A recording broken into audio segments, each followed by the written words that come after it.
pergunta seguinte vai ser muito importante. Jesus, impostor ou Messias? Esta é uma pergunta muito importante porque este Jesus declara algumas coisas espantosas. Ele diz, por exemplo, eu sou o caminho, a verdade e a vida. Quantos vêm ao Pai? Ninguém vem ao Pai senão por mim. Isto é o que ele diz. E hoje, este Jesus está sendo marginalizado. E os críticos, sobretudo o que se chama de novo movimento da reforma, estão esmiuçando a Bíblia. Estão arrancando o coração do lado messiânico da Bíblia. Jesus, se nós quisermos ter uma unidade mundial de religiões, deve se tornar no mesmo nível que os demais. Não é isso? Ele não pode sobressair mais do que ninguém. Ele tem que ser rebaixado ao nível de todos os outros. Mas se este Jesus Cristo é o Messias de Deus e é Deus, bem, então chegamos a um impasse. Então vejamos o que a Bíblia diz, porque eu não quero influenciá-los. Jesus, impostor ou Messias? Jesus diz em João, capítulo 6, versículo 38, porque eu desci do céu. Ora, isto não é algo que todos podem dizer, não é certo? É incomum, eu não poderia dizer isso. Assim, ou é presunção ou é verdade. Um livro de Josh McDowell diz que as profecias messiânicas foram acidentalmente ou coincidentemente cumpridas por Jesus. Segundo as probabilidades científicas, as chances de qualquer ser humano, até o presente, cumprir uma seleção de pelo menos 8 dessas profecias, incluindo a crucifixão, é apenas de 10 elevado à potência 17. E só estamos considerando apenas 8 profecias. E se considerássemos 48 profecias? A hipótese seria então praticamente zero. 10 elevado à potência de 157. E se você se lembrar que o número de partículas existentes no universo é de apenas 10 elevado à potência 18, bem, então esse é o número de partículas existentes no universo. Bilhões e bilhões de partículas. Uau! E se considerarmos todas as 61 profecias? Porque existem ainda mais profecias e cada uma delas é cumprida por Jesus Cristo. Números 24, 17 diz, uma estrela procederá de Jacó. Ele, Jesus, seria precedido por um mensageiro. Apenas vou mencionar algumas profecias, eu não quero focar todas elas, quero falar para vocês de uma profecia específica esta noite. Então vamos brevemente repassar algumas dessas profecias antigas. Vós que clama no deserto, preparai o caminho do Senhor e endireitai a vereda do nosso Deus no deserto. Portanto, a Bíblia diz que Jesus seria precedido por um mensageiro e naqueles dias apareceu João Batista pregando no deserto, dizendo, arrependei-vos porque é chegado o reino dos céus. Assim, ele estava pregando a mesma mensagem predita pelo profeta. João 8,36.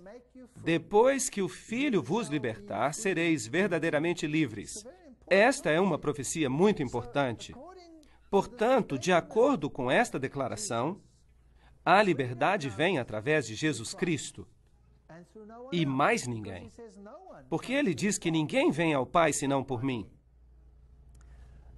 Os judeus responderam, somos descendência de Abraão e nunca servimos a ninguém. Como dizes tu, sereis livres? Ele estava falando da liberdade, não da escravidão, mas da liberdade do pecado. O meu reino não é deste mundo, João 18:36. Estas declarações são muito fortes. O nascimento miraculoso, eis que a Virgem conceberá e lhe dará o nome de Emanuel, Deus conosco. Não é qualquer pessoa, mas Deus conosco. Então, algumas pessoas podem dizer, ele não foi chamado Emanuel, ele foi chamado de Jesus. Vejam, os nomes antigos se referiam a algo. Eles tinham um significado. Não eram apenas nomes quaisquer. Portanto, Emanuel significa Deus conosco. E Yoshua, que é transliterado para o grego como Jesus, significa Jeová Salvador, Deus o Salvador. E Jesus afirmou ser Deus, portanto, ele não pode ser comparado com ninguém, em nenhum sistema religioso. Isto é, Isaías 7,14. O anjo disse, em teu ventre conceberás e darás à luz um filho, e por-lhe-ás o nome Jesus, o que é exatamente a mesma coisa que Emanuel, Jeová o Salvador. O nome está aqui. Em outras palavras, Deus conosco. Lucas 1, 28 a 31. Em seguida, o Antigo Testamento se refere a Belém. Belém, de ti sairá o que há de governar Israel. Miqueias 5, 2. E esta Belém, em particular, Belém Efrata, que significa o pão da vida desceria dos céus em Belém. Claro, sabemos que isso se cumpriu. Jesus nasceu em Belém da Judéia no tempo de Herodes, e ele recebeu o nome de Yehoshua, Jeová o Salvador.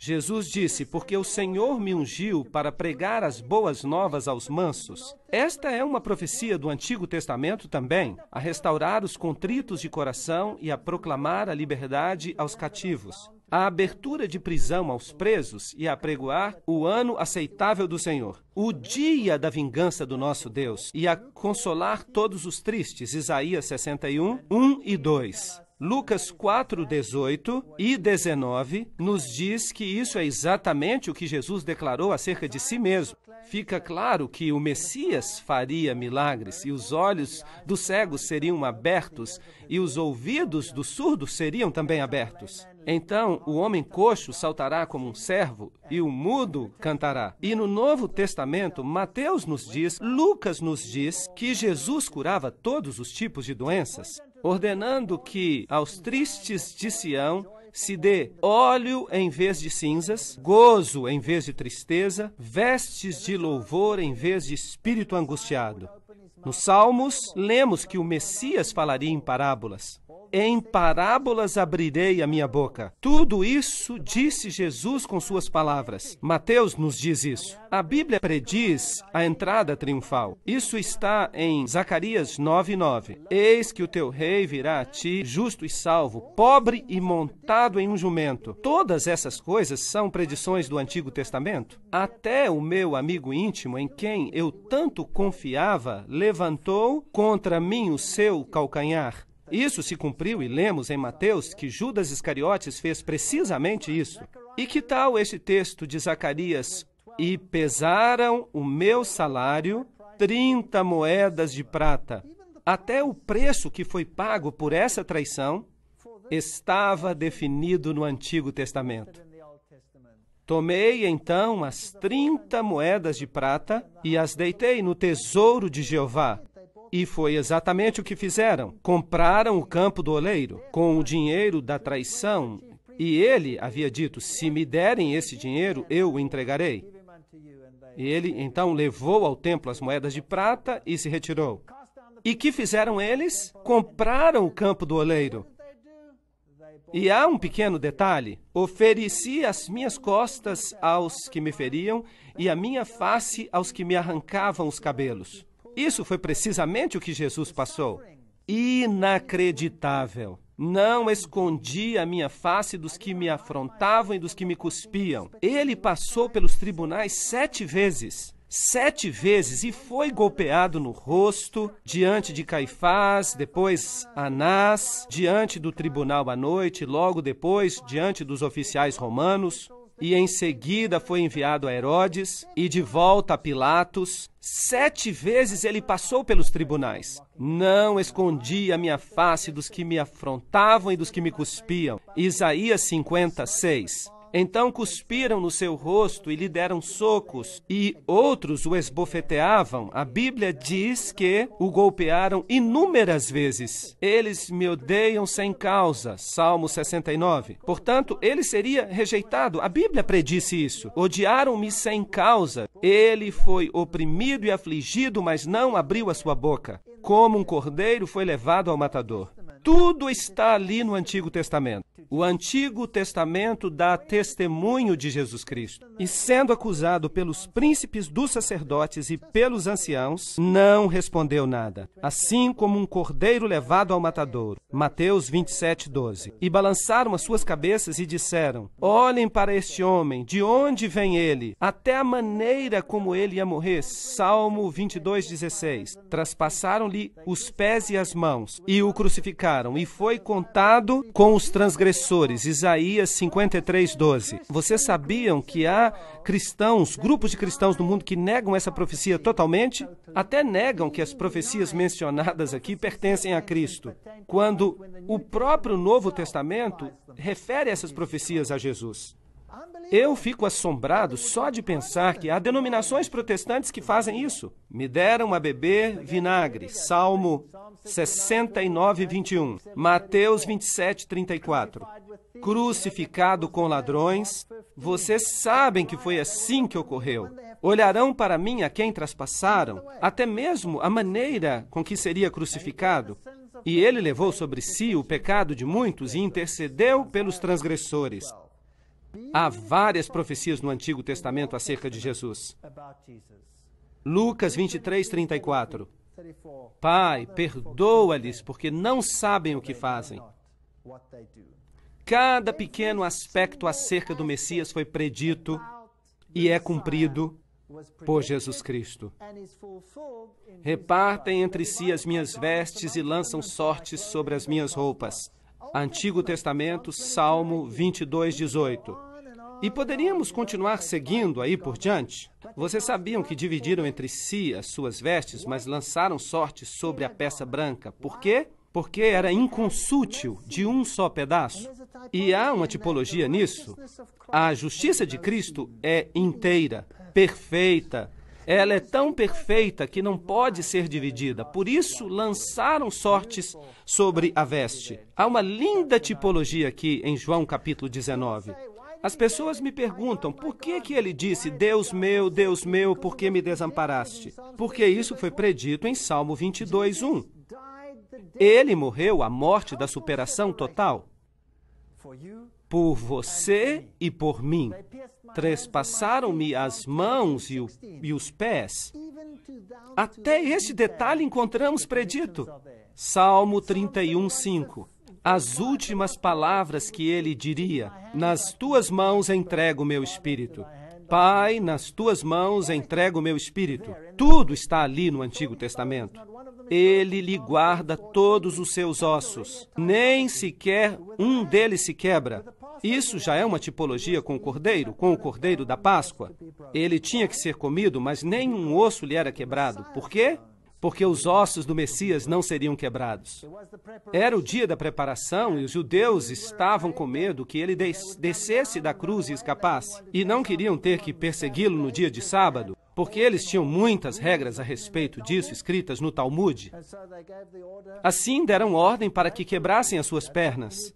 É isso que o Novo Testamento diz, mas vindo a Jesus, perceberam que já estava morto e então não lhe quebraram as pernas, cumprindo a profecia, João 19:32 e 33. E eles perfuraram o seu lado.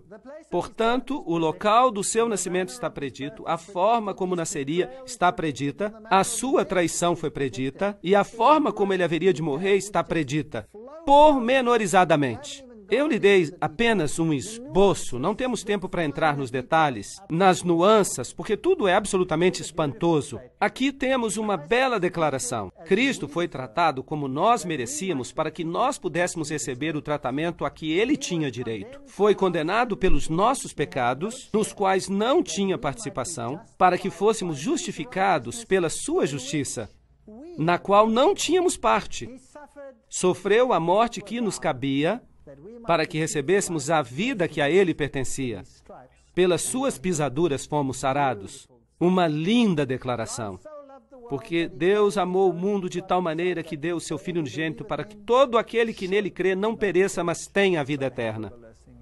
Isaías 53 novamente diz: a sua sepultura seria com os ímpios. Muito interessante. E esteve com o rico na sua morte. Ele morreu entre os ímpios, mas um homem rico lhe deu a sua sepultura. Mateus 27, 57 até 60. Confiram essas declarações. A forma da sua morte, a forma como foi sepultado, tudo está lá no Antigo Testamento. Alguns críticos dizem: esperem um momento. Quem sabe ele não foi apenas um personagem histórico e os escritores do Novo Testamento tenham escrito isso simplesmente para fazer crer que ele cumpriu as profecias. Agora, eu espero que vocês percebam que os escribas e os fariseus, eles nunca entenderam as profecias. Porque se eles tivessem entendido as profecias, eles teriam aceitado o Messias, certo? Então temos aqui a teoria de que esses fatos foram alterados. Dizem que os indivíduos envolvidos, como Pilatos, não foram figuras históricas. Pois bem, eu tenho uma notícia para esses críticos. Há uma inscrição que foi encontrada e ela está em exibição em um dos museus de Israel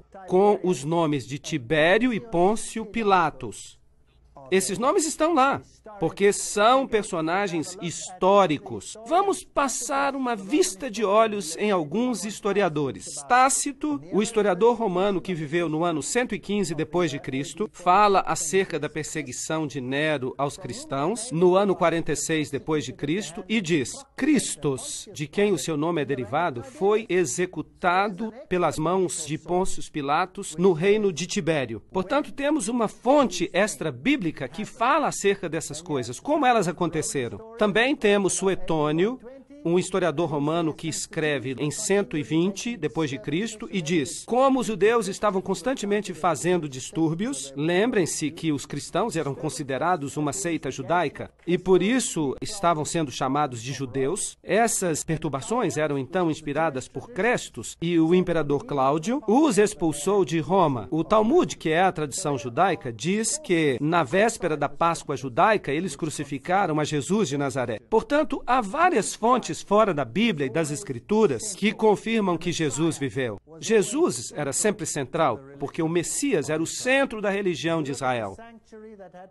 Se você olhar para o santuário que tinha que ser construído, cada objeto, cada parte do serviço que ocorria ali no santuário era uma referência a Cristo.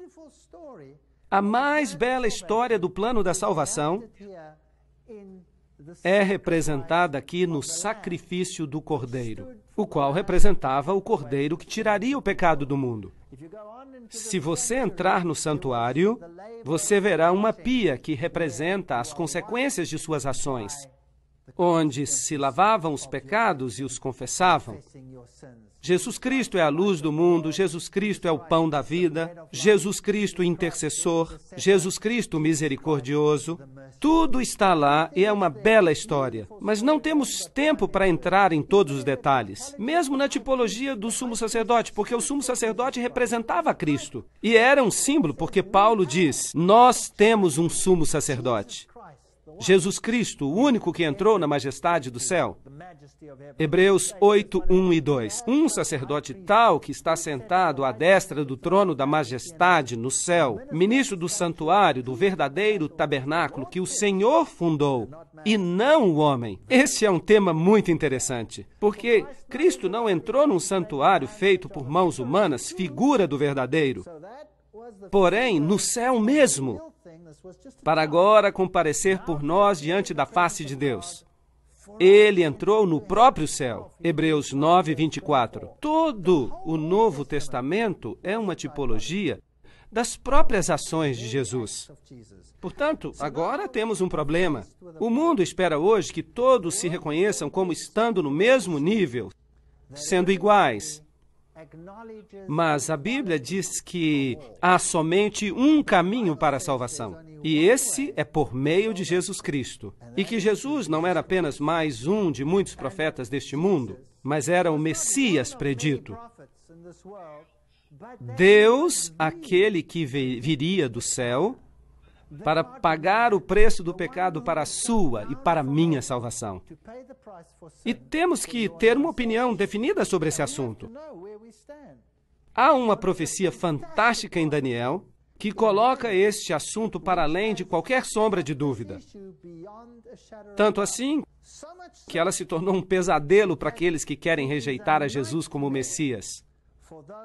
Em Daniel, capítulo 8, temos também um trajeto ao longo da história, como fizemos no capítulo 2 de Daniel, no qual estudamos a cabeça e os braços de prata, e o bronze e o ferro.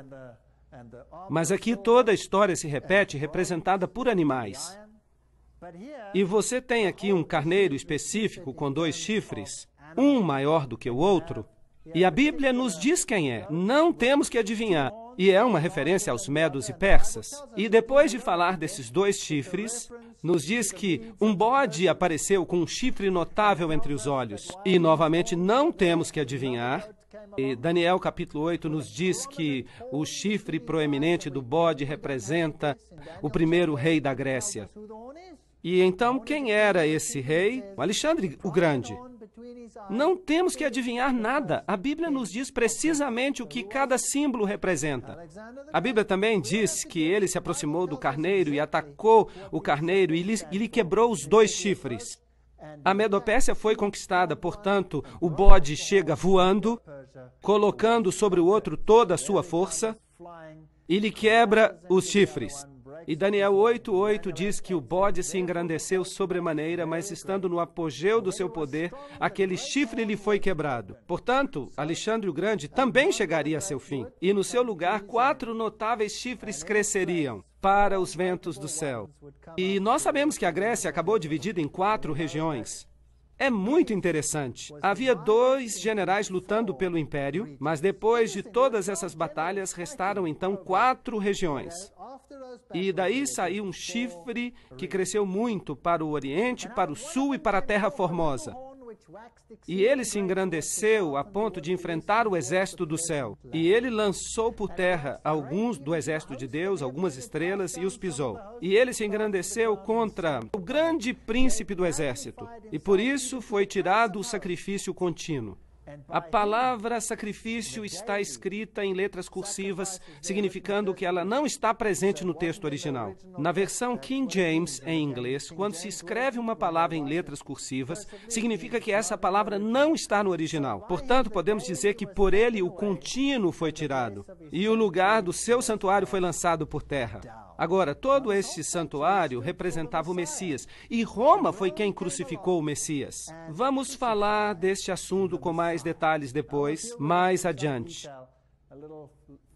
Depois foi ouvido que um santo falava. Daniel estava, portanto, em visão, e ouviu um anjo falando com o outro.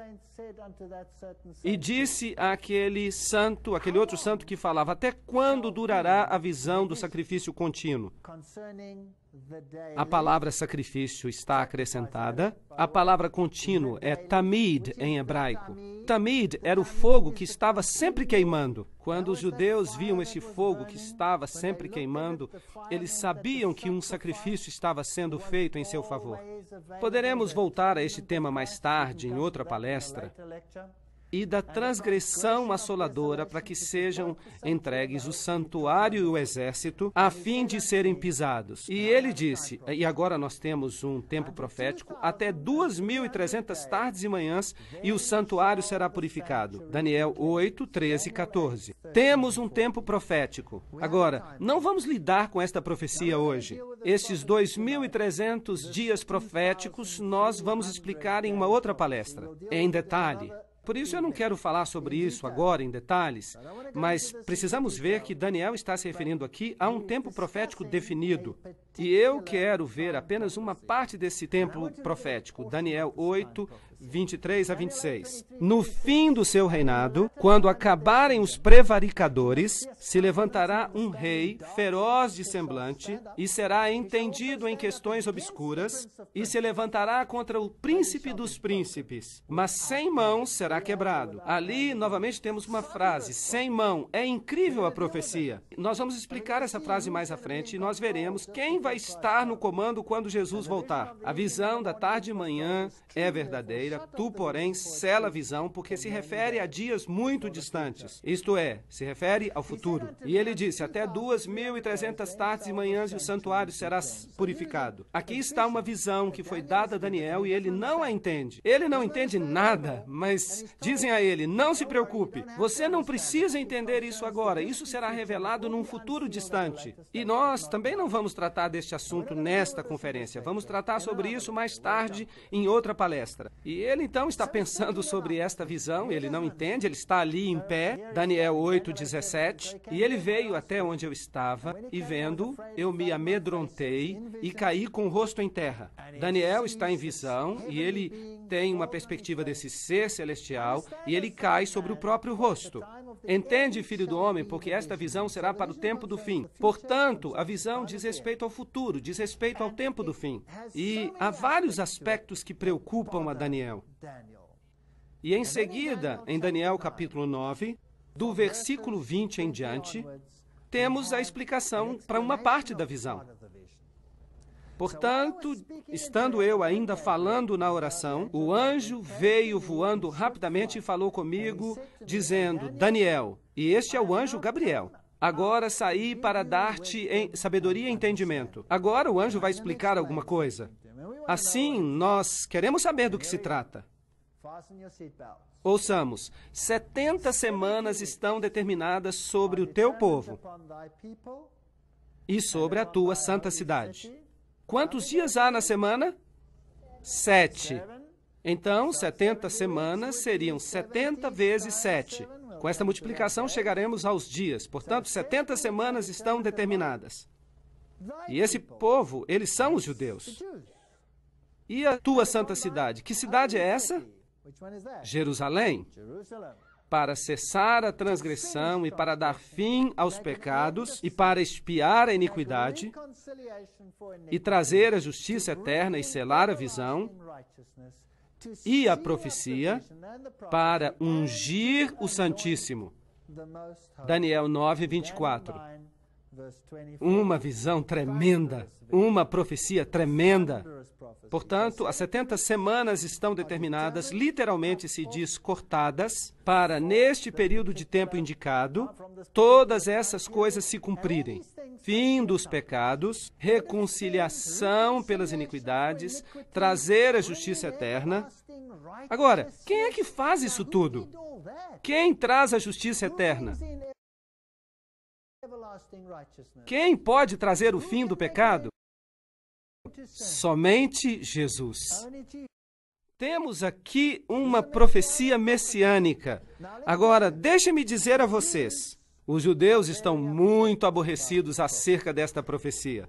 Escutem isto. Eu vou ler para vocês uma maldição rabínica e vocês poderão encontrá-la na lei talmúdica, página 978, seção 2, linha 28. Permitam-me ler. Os ossos das mãos e os ossos dos dedos se caiam e se decomponham, àquele que se volte às páginas do livro de Daniel para saber o tempo de Daniel 9, 24 a 27.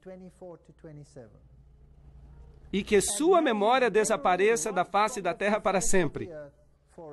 Uau! Incrível! Esses homens estão falando sério? Concordam? Portanto, agora eu tenho que fazer uma pergunta para vocês. Vou fazer uma pergunta a vocês. Vocês estão dispostos a avançar a despeito dessa maldição? Porque se vocês forem calcular comigo o período de tempo descrito em Daniel, capítulo 9, 24 a 27, então essa maldição, teoricamente, poderá cair sobre vocês. Mas eu quero falar algo para vocês. Eu sirvo a alguém que é maior do que esta maldição e eu não tenho medo desta maldição. Eu sei por que eles têm esta maldição. Eles têm essa maldição porque se ela não estivesse aí, alguém poderia calcular o período de tempo e descobrir a quem realmente devem seguir. Vamos ler. cortado, determinado, separado de 70 semanas cortadas da maior profecia para os judeus.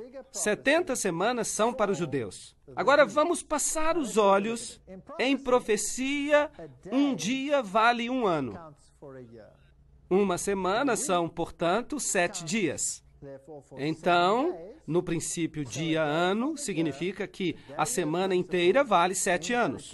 Agora, eu posso dizer isso para você simplesmente de mim mesmo? Não. Isso seria uma arrogância. Por isso, vamos procurar um apoio bíblico. Ezequiel, capítulo 4, versículo 6. Um dia te dei por cada ano. Ele está falando em sentido profético. Números, capítulo 14, verso 34. Segundo o número dos dias em que espiastes essa terra, 40 dias, cada dia representa um ano. Portanto, vamos testar agora esse conceito. Temos o princípio dia-ano.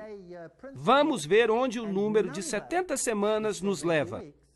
70 semanas são determinadas sobre o teu povo. 70 semanas. Bem, uma semana tem 7 dias, então, quanto é que temos em dias? 490 dias.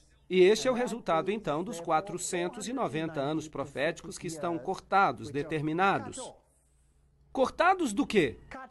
Obviamente, dos 2.300 dias proféticos, dos quais falava Daniel. E isso, então, nos leva a 2.300 anos proféticos. 490 anos são separados para os judeus. Isso é o que significa. Bem, vamos analisar, então, um pouco mais longe.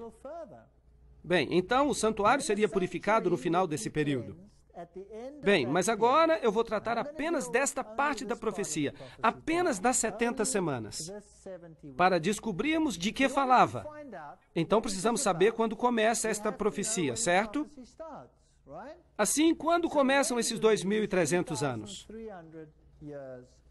Então, a partir de que período começamos a contar estas semanas? O código rabínico diz que nós não estamos autorizados a estudar isso, mas Daniel 9:24 nos dá a resposta. Há uma maldição sobre este versículo. Interessante que os rabis, decidiram amaldiçoar uma parte de Daniel. Isso não nos confunde um pouco? Eu me confundiria. 70 semanas estão determinadas sobre o teu povo. Sabe e entende. Desde a saída da ordem para restaurar e edificar Jerusalém, até o quê?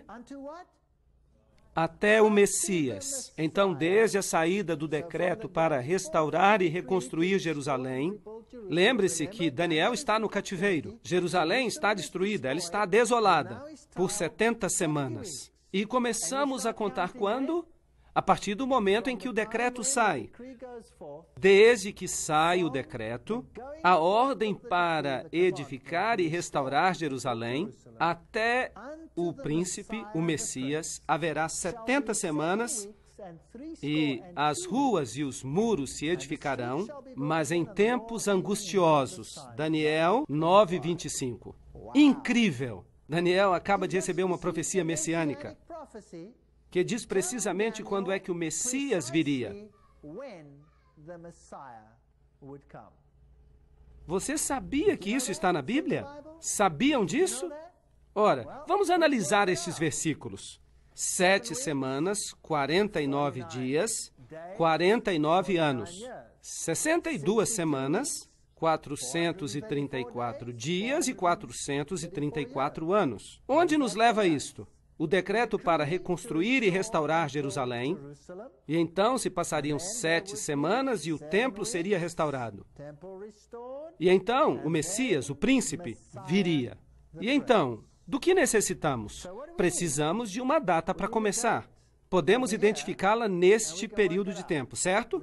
Precisamos de uma data para o começo. Artaxerxes, o rei da Pérsia, emitiu um decreto no ano 457 a.C. Este decreto dava total liberdade política aos judeus. Houve o decreto de Ciro anteriormente, que dizia respeito apenas ao templo. Mas este decreto de Artaxerxes, em 457 a.C., faz referência ao reestabelecimento de Jerusalém. Aí está. Portanto, temos uma data de início.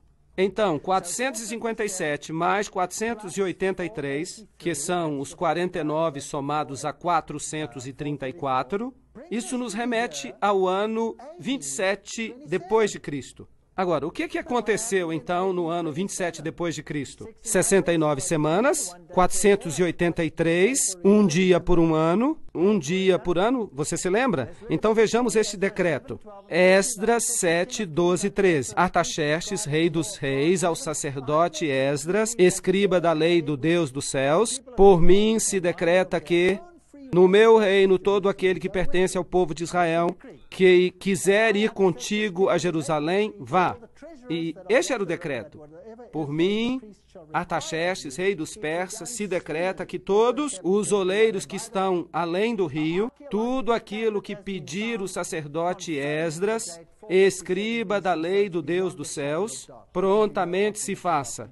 E, além disso, uma inscrição arqueológica foi encontrada que confirma a data de 457 a.C., que está escrita em pedra. 457, 490 anos, o final da profecia são 2.300 anos. Sabe e entende que desde a saída da ordem para edificar Jerusalém até o Messias, o príncipe, haverá 7 semanas e 62 semanas. Agora, 7 acrescidos de 62, quanto é que é? 69 semanas. Total das profecias se refere, portanto, a quantas semanas? 70. Portanto, há uma semana a mais. Mas a profecia diz que o Messias, que significa ungido, viria após as 69 semanas. E isso tinha que ocorrer em que ano? Vocês estão se lembrando? 27 depois de Cristo. Portanto, o decreto saiu em 457, 69 mais 7, 82 dias e a recuperação total, esta parte em particular até o Messias, e, portanto, 27 depois de Cristo, até o Messias. Agora, quantos anos tinha Jesus quando ele começou o seu ministério messiânico? Ele tinha 30 anos. Então, por que 27 depois de Cristo? Então, temos um problema, porque 30 e 27 não são compatíveis. Agora, você pode ir a uma enciclopédia, mesmo uma enciclopédia infantil, e você vai perceber que o início da nossa era foi deslocado.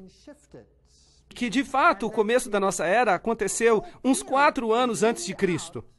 Porque, como não se conta o ano zero, o que Cristo tinha realmente eram 30 anos no ano 27, por causa destes cálculos. A palavra Messias significa ungido, e Jesus foi ungido, isso aconteceu no mesmo momento do seu batismo.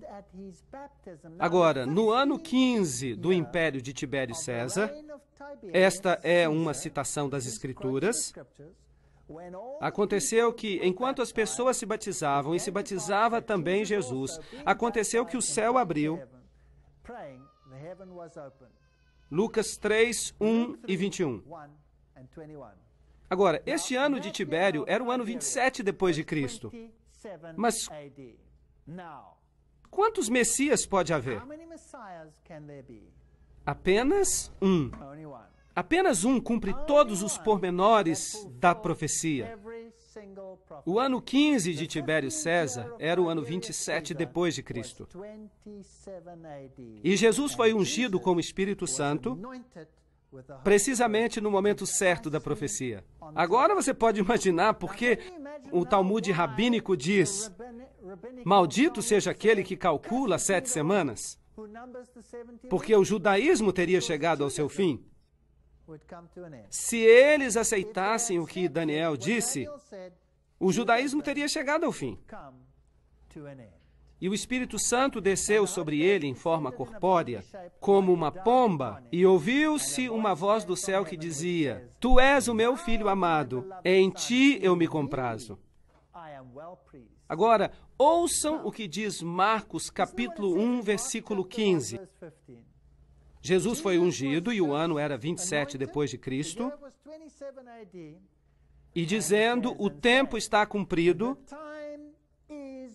e o reino de Deus está próximo. Arrependei-vos e crede no Evangelho. Marcos 1, versículo 15. Que tempo está cumprido? Que tempo é que foi aqui cumprido? João 1:29. Eis o Cordeiro de Deus que tira o pecado do mundo. O ungido, o Messias, havia chegado. Deus ungiu a Jesus de Nazaré com o Espírito Santo e com poder. Atos 10:38. E teve lugar isso no seu batismo. Portanto, o Messias viria e tomaria os pecados do mundo sobre ele. E isso foi predito precisamente na Bíblia. E a data também. Gálatas 4:4. Mas vindo o cumprimento do tempo, Deus enviou o seu Filho. Cumprimento de que tempo? Havia uma profecia que tinha que ser cumprida. E só Jesus a cumpre.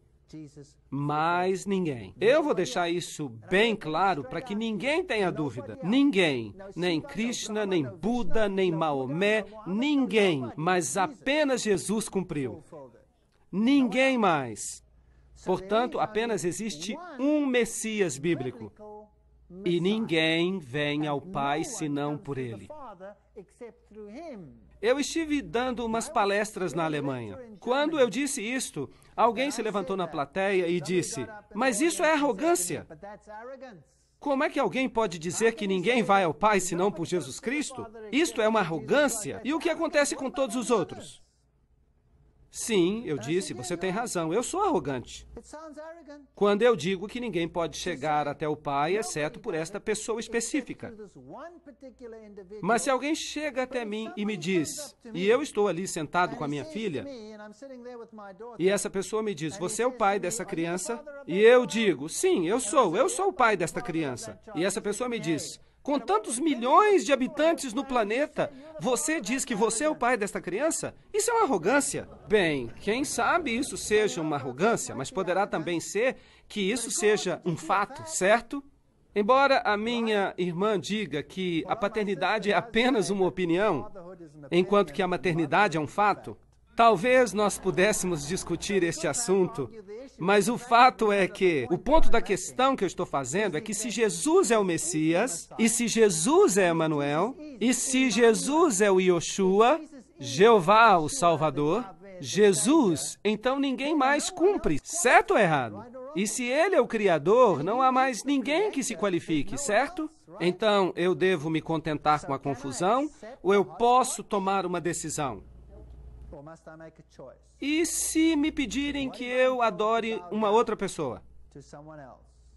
Pois bem, eu tenho notícias muito interessantes. No meu país, na África do Sul, estão saindo algumas leis novas, novos currículos, e estão fazendo uma filtragem com todas as pessoas, e todo mundo vai acabar recebendo isso. E no nosso sistema de escola, nós temos algo chamado Currículo 2005, que significa que no futuro nossas crianças precisarão ser educadas em todas as religiões e deverão aprender todas as orações de todas as religiões e deverão reconhecer todas as divindades de todas as religiões também. Eu tenho um problema com isso. Portanto, em breve, talvez me apresentem uma imagem e eu terei que dizer, eu lamento, sinto muito, mas não posso concordar com isso.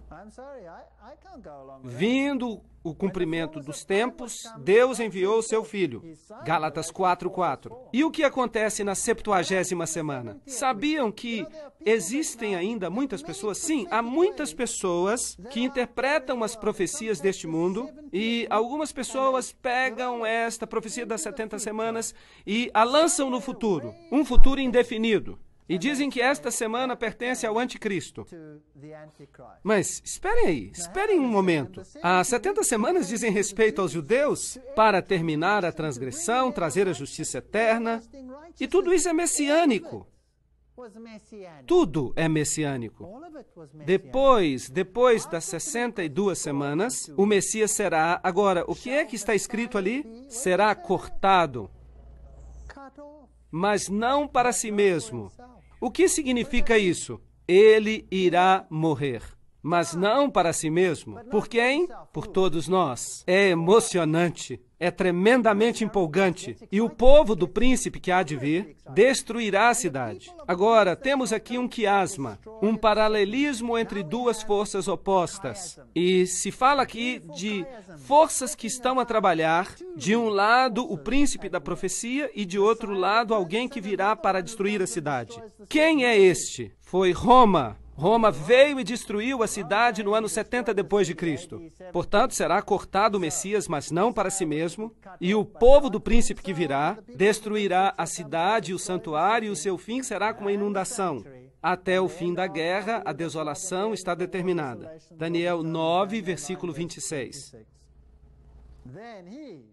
E ele firmará uma aliança com muitos por uma semana. Este é o Messias agora.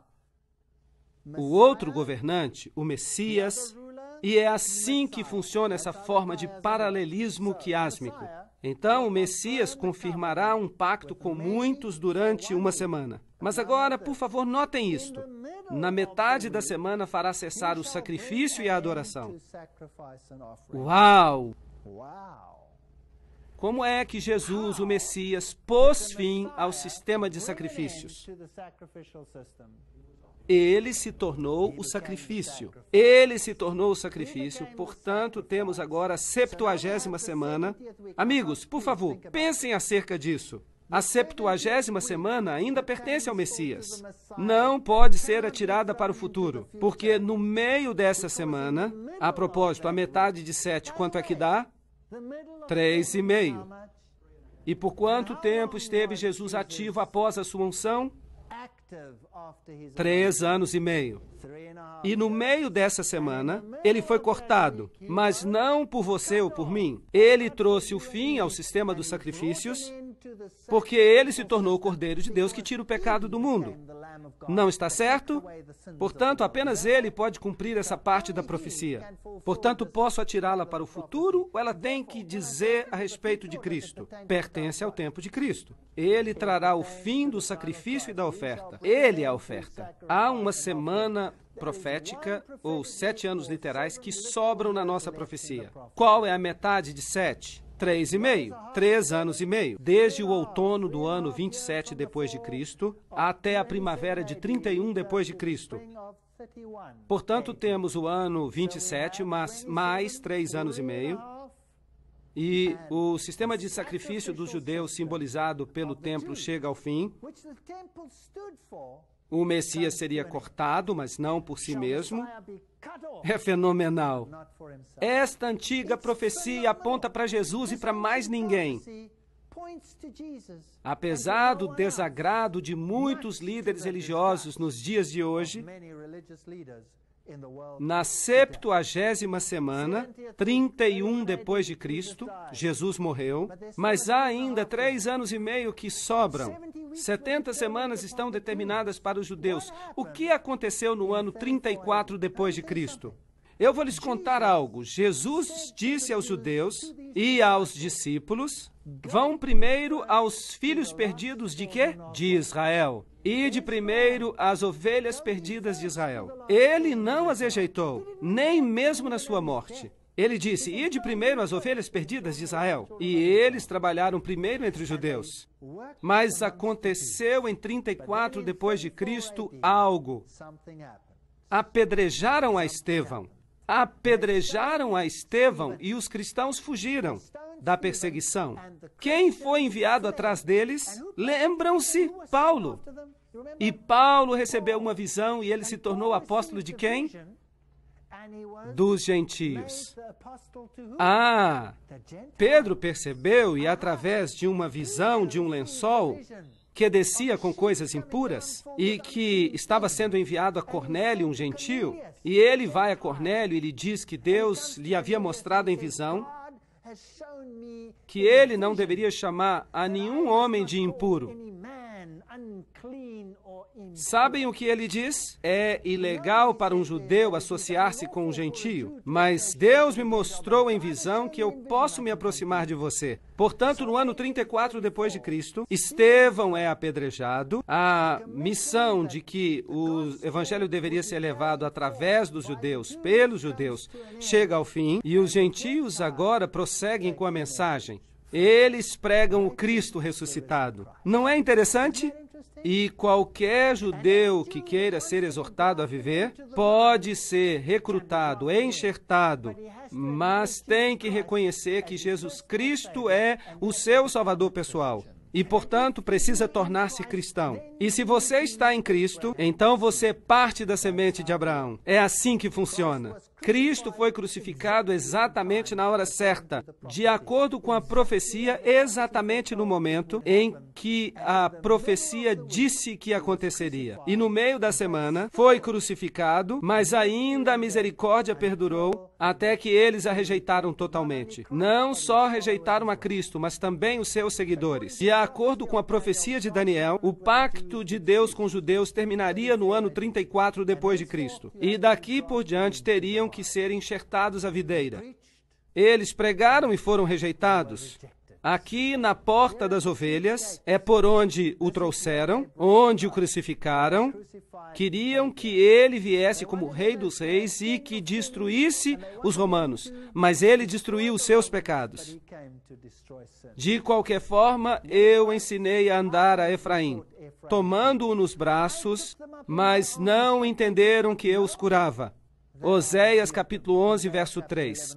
Atei-os com cordas humanas com laços de amor, e lhes dei mantimento. Como te deixaria, ó Efraim? Como te entregaria, ó Israel? Jerusalém, Jerusalém, quantas vezes eu quis ajuntar-te como a galinha o faz aos pintinhos, debaixo das asas, e não quisestes. Eis que a vossa casa vos será deixada deserta. E o tempo em que eles seriam os portadores da mensagem do Evangelho chegaria ao fim. E quando ia chegando, viu a cidade e chorou sobre ela, dizendo: Ah, se tu conhecesses também, ao menos neste teu dia, que a tua paz pertence, mas agora isso está encoberto aos teus olhos. Por quê? Por causa da dureza dos vossos corações. Porque virão dias sobre ti em que os teus inimigos te cercarão com trincheiras, e te sitiarão, e te estreitarão de todos os lados, e te derrubarão a ti e aos teus filhos, que dentro de ti estiverem, e não deixarão pedra sobre pedra. Lucas 19. Foi cumprido? Sim, que a sua casa seria deixada deserta, desolada. Portanto, o evangelho passou a ser levado agora pelos gentios. A propósito, o que significa deserto? Significa que sobra algo ou que já não há vida? Nada, absolutamente nada. No meio da semana, Cristo faria cessar o sacrifício. Esses versos dizem que o Messias morreria sendo crucificado no 14º dia do primeiro mês judaico, no ano 31 depois de Cristo. E cada detalhe foi cumprido por Jesus Cristo. Agora, notem isso. A Bíblia diz em Marcos 15:38 que o véu do templo se rasgou em dois, de alto a baixo, não de baixo até o topo. A partir do alto até embaixo. Quem o rasgou? Deus o rasgou. Agora, quando Deus rasgou o véu, o caminho do santo para o santíssimo foi aberto. Agora, isso significava que qualquer judeu podia ver o lugar santíssimo e viver. Uau! Por quê? Porque o sistema de sacrifício tinha chegado ao fim. Pensem nisto. Jesus cumpriu o sistema de sacrifício, sim ou não? Sim, porque, havendo Cristo feito o sacrifício, Ele o fez para sempre. Perfeito, um sacrifício. E se eu construísse um pequeno templo e começasse a sacrificar novamente? O que eu queria dizer com este ato? Que Cristo não foi sacrificado e que não cumpriu tudo. Assim que, se eles querem construir outro templo, deixem que construam-no, mas ele não vem de Deus. Vocês têm acompanhado a lógica da minha apresentação até aqui? E o véu do templo se rasgou em dois, de alto a baixo. Mateus 27:51. Isso foi escrito para nós. Então, de acordo com as profecias de Daniel, o pacto de Deus com os judeus cessaria em 34 depois de Cristo, ao final da 70ª semana. E não se pode lançar a 70ª semana para o futuro, porque o sistema de sacrifício foi encerrado pelo próprio Jesus. Portanto, ela se encaixa melhor no passado. Em 34 depois de Cristo, Estevão é apedrejado, os líderes dos judeus rejeitam o evangelho e este vai para os gentios. Gálatas capítulo 3, versículo 29, diz que se sois de Cristo, sois descendência de Abraão e herdeiros conforme a promessa. Tanto, por outras palavras, todos os que aceitam a Jesus Cristo se tornam parte da semente de Abraão. Sim ou não? Paulo diz a semente no singular, o que significa que se refere a Jesus Cristo e nada mais.